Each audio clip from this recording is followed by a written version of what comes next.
नमस्कार दर्शक बंधु, आज मो सिंदूर अधिकांश टीवी देखा पाइबे। मुक्ति आदि को कहे आपण मो सांगरे केही कथा होउनांती ना सांग होउछंती। आदि कहे मु तो कथा होउची, मु तो सांग होउची, तुम एते व्यस्त हो पड़ुछ कौन पाई?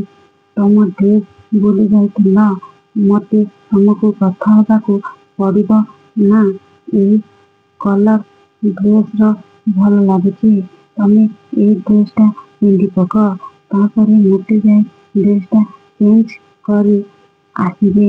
आदि कहे मते एमिति लगुची मु तुमर होई जिबी, एमिति कही चली जिबे आदि। एपटे मुक्ति कहे मु केबे भी तुमर होई पारिबी नाही, काहेकि ना भल पाइबा और संपर्क बढ़िबा मु सबुदिन पाई हरई देछि। तो आपण मानकु कौन लगुची मुक्ति और आदि कौन दुहे दुहे को बुझी पारिबे? कमेंट करी कहंतु।